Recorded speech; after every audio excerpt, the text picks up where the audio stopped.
당신 일자리를 줄인 게 챗 GPT라고들 합니다. 그런데 채용은 챗 GPT가 나오기 8개월 전부터 이미 줄고 있었습니다. 감언은 진짜입니다. 금융하고 정보부문에서 일자리가 한 달에 평균 2만 8천 개씩 줄고 있어요. 정부 통계 기준이고 올해 들어 속도가 빨라졌습니다. 이 두 부문은 AI 도입이 가장 빠른 곳이기도 하고요. 올해 발표된 전체 감원의 3분의 1이 테크 업계에서 나왔습니다. 여기까지만 보면 답이 명확해 보이죠. 그런데 날짜를 맞춰보면 이상해집니다. 챗GPT가 공개된 게 2022년 11월 30일이에요. 나오자마자 5일 만에 사용자가 100만 명을 넘겼습니다. 그 전까지 대부분의 사람은 이런 걸 써본 적이 없었어요. 그런데 그해 3월 16일에 다른 일이 있었습니다. 연준이 금리를 올립니다.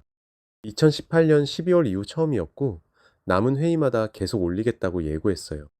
스탠퍼드 경제정책연구소가 이 두 시점을 놓고 채용 데이터를 봤습니다. 연구진의 백악관 경제자문위원회와 노동통계국 출신이 있고요. 결론은 AI에 많이 노출된 직군의 채용이 줄기 시작한 게 3월 금리 인상 이후였다는 겁니다. 챗GPT보다 8개월 빨랐어요. 다른 데서도 확인됩니다. 채용 공고 데이터를 가진 인디드 연구소는 테크 채용 공고가 정점에서 떨어진 감소분의 거의 절반이 챗 GPT 이전에 이미 일어났다고 봤습니다. 그리고 2022년에 AI는 회사 하나를 재편할 만한 물건이 아니었어요. 그럼 뭐가 줄인 걸까요? 연구가 지목하는 후보는 셋입니다. 금리 인상, 팬데믹 때의 과잉 채용, 그리고 원격 근무 정착이요. 특히 두 번째가 중요합니다. 2020년하고 21년에 테크 회사들이 사람을 엄청나게 뽑았거든요. 수요가 영원히 늘 것처럼 보였으니까요. 그 뒤에 온 건 대체가 아니라 되돌림일 수 있습니다. 그러니까 지금 벌어지는 일이 뭔지가 아직 안 정해진 겁니다. 그런데 이 상황에 이름을 붙인 사람이 있어요. 96년 전에요. 1930년 대공황이 시작된 지 1년쯤 됐을 때입니다. 존 메이너드 케인스가 짧은 글을 하나 써요. 우리 손주 세대의 경제적 가능성이라는 글입니다. 거기서 이렇게 말합니다. 앞으로 아주 많이 듣게 될 새로운 병이 있다. 기술적 실업이다. 정의도 적어뒀어요. 노동을 절약하는 방법을 찾아내는 속도가 그 노동을 쓸 새 자리를 찾아내는 속도를 앞지를 때 생기는 실업이라고요. 그런데 진짜 중요한 건 그 다음입니다. 케인스는 사람들이 경제적 비관주의의 심한 발작을 앓고 있다고 쓰고 이렇게 덧붙여요. 원하는 것이 가득한 세상에서 실업이 벌어지는 이 거대한 이상현상이 진짜 해석을 가리고 있다고요. 눈앞의 일이 너무 커서 원인을 잘못 짚고 있다는 뜻입니다. 실제로 1930년대에 사람들이 일자리를 잃은 주된 이유는 기계가 아니었습니다. 돈이 많은 거였어요. 사람들이 사지 않으니 만들 이유가 없었고, 만들 이유가 없으니 고용할 이유도 없었습니다. 기계는 눈에 보였고, 사라진 수요는 눈에 안 보였어요. 그래서 다들 기계를 탓했습니다. 케인스 본인은 이걸 일시적인 부조정이라고 봤고, 그 판단은 맞았습니다. 수요가 돌아오자 고용도 돌아왔으니까요. 지금도 같은 자리입니다. 눈에 보이는 건 AI고, 눈에 잘 안 보이는 건 금리예요.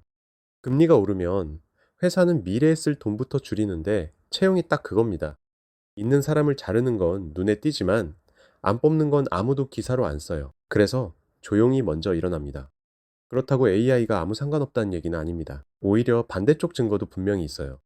스탠퍼드의 다른 연구팀이 직군을 나눠서 봤더니 결과가 갈렸습니다. AI가 그 일을 대신하는 직군은 고용이 약해졌고 AI가 사람을 돕는 직군은 유지됐어요. 전체 숫자가 아니라 직군별로 갈리고 있는 겁니다. 특히 소프트웨어 엔지니어링하고 콜센터 상담 쪽에서 젊은 인력 채용이 꾸준히 미끄러지고 있고요. 반대로 예일 예산연구소는 아직 영향이 안 보인다고 말합니다. 금융부문 해고 데이터에 2026년 특별한 증가가 없었다는 거예요.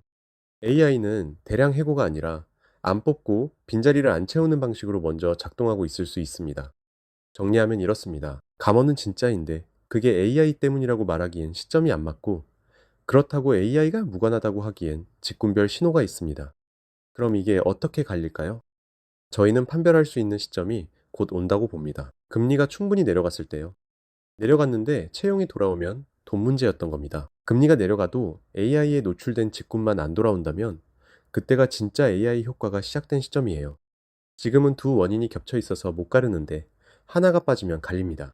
그런데 어느 쪽으로 갈리든 남는 질문이 하나 있습니다. 일이 없어지느냐, 바뀌느냐. 여기서 케인스를 한번 더 봐야 합니다. 그는 진단은 맞췄는데 예측은 틀렸거든요. 같은 글에서 100년 뒤면 사람들이 주 15시간만 일할 거라고 했는데 지금 2030년이 코앞인데 아무도 그렇게 일하지 않죠. 왜 틀렸을까요? 답은 케인스 본인이 같은 글에 적어놨습니다. 그는 사람의 필요를 둘로 나눴어요. 절대적 필요와 상대적 필요입니다. 절대적 필요는 남이 뭘 갖든 상관없이 느끼는 거고, 상대적 필요는 남보다 낫다고 느낄 때만 채워지는 거예요. 그리고 이렇게 썼습니다. 상대적 필요는 채워질 수 없다. 전체 수준이 올라가면 그만큼 더 높아지니까.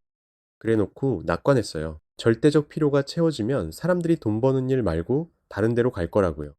실제로는 절대적 필요라고 생각했던 것들이 계속 상대적인 걸로 드러났습니다. 그래서 사람들은 늘어난 생산성을 여가가 아니라 더 많은 물건과 더 많은 일로 바꿨어요.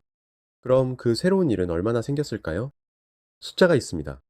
MIT의 데이비드 오터 연구팀이 1940년부터 2018년까지 미국 직업을 전부 추적했어요. 2018년에 사람들이 하고 있던 일의 약 60%가 1940년에는 존재하지 않던 직종이었습니다. 전문직만 보면 74%고요.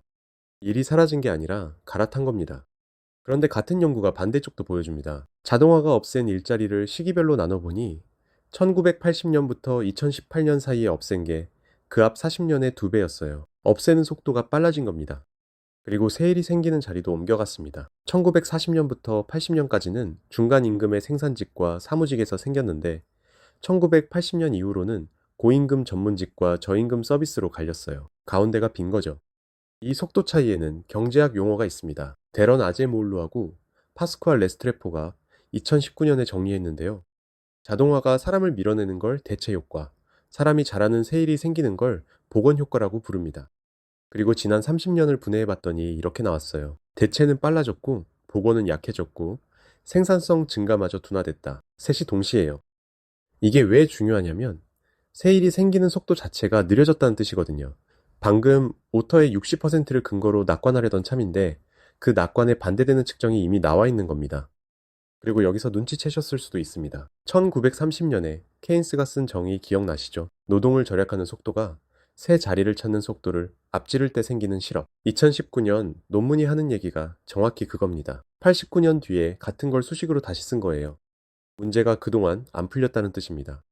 그런데 이번 편을 준비하면서 아직 아무도 겹쳐놓지 않은 걸 하나 발견했습니다. 오터 연구팀은 1980년 이후 새 일이 어디서 생겼는지를 짚었죠. 고임금 전문직과 저임금 서비스 두 군데였습니다. 그리고 스탠퍼드가 지금 AI 때문에 채용이 미끄러진다고 짚은 직군이 소프트웨어 엔지니어링하고 콜센터 상담이었어요. 소프트웨어 엔지니어링이 뭡니까? 고임금 전문직입니다. 콜센터는요, 저임금 서비스죠. 그러니까 AI는 지난 40년 동안 새 일이 생겨났던 바로 그 두 자리를 위아래로 동시에 치고 있는 겁니다. 이게 이전 자동화와 결정적으로 다른 점입니다. 공장과 사무 보조가 사라졌을 때는 가운데가 빈 거였어요. 그래서 사람들이 위로 올라가거나 아래로 내려갈 수 있었습니다. 길이 있었죠. 이번엔 그 위아래가 동시에 좁아지고 있습니다. 그럼 어디로 가야 할까요? 그래서 저희 예측은 이겁니다. 이번에도 일은 사라지지 않고 바뀔 겁니다. 오터의 60%가 그 근거예요. 문제는 바뀌는 속도와 사람이 옮겨가는 속도의 차이고, 그게 케인스가 이름 붙이고 아제모울루가 측정한 바로 그것입니다. 그리고 그 차이가 왜 무서운지는 1930년대가 보여줍니다. 아까 케인스가 1930년 상황을 일시적인 부조정이라고 봤다고 말씀드렸죠. 그 일시적이 얼마나 길었냐면요. 1933년에 미국 실업률이 25%까지 갔고 1941년에도 10% 근처였습니다. 10년이에요. 결국은 괜찮아졌다는 말이 위로가 안 되는 이유가 여기 있어요. 바뀌는데 걸리는 시간이 한 사람의 커리어보다 길면 그 사람한테는 사라진 것과 똑같습니다. 이 예측이 깨지는 자리는 두 군데입니다. 금리가 충분히 내려갔는데도 AI 노출 직군의 채용이 안 돌아온다면 돈이 아니라 AI가 주된 원인이었던 겁니다. 저희 설명이 틀린 거예요. 그리고 두 번째는 저희한테 더 아픈 쪽입니다. 새 직종이 계속 생기느냐, 그리고 생긴 게 얼마나 오래 가느냐예요. 저희 낙관은 오터의 60%에 기대고 있는데 그 숫자에 빈칸이 하나 있습니다. 2018년에 살아있는 직종만 센 거거든요. 그 사이에 생겼다가 사라진 직종은 애초에 표에 안 잡힙니다. 통계에서는 이런 걸 생존 편향이라고 부릅니다. 살아남은 것만 보고 전체를 판단하는 거요. 그러니까 그 60%는 새 직종이 생긴다는 건 보여주지만 생긴 게 오래 간다는 건 안 보여줍니다. 그런데 저희 예측이 기대는 건 사실 뒤쪽이에요. 옮겨간 자리가 유지돼야 하니까요. 아제모울루가 복원 효과가 약해졌다고 측정한 게 어쩌면 그 사라진 것들의 그림자일 수 있습니다. 그렇다면 일이 바뀔 거라는 저희 말은 틀리는 거고요. 금리가 어디까지 내려가는지, 그리고 새로 생긴 직종이 몇 년을 버티는지 이 둘을 보시면 됩니다. 여러분 일은 어느 쪽이신가요? AI가 대신하는 쪽인가요? 아니면 AI가 도와주는 쪽인가요? 그리고 요즘 채용이 줄었다면 그게 AI 때문으로 보이시나요? 아니면 다른 이유로 보이시나요? 댓글로 알려주시면 좋은 얘기는 다음 편에서 그걸로 시작하겠습니다. 그리고 케인스가 주 15시간을 예측했을 때 그 근거가 뭐였을까요? 그 얘기는 고정 댓글에 적어뒀습니다. 오늘의 AI 사건 하나, 그게 바꿀 미래까지 브리프나 AI였습니다.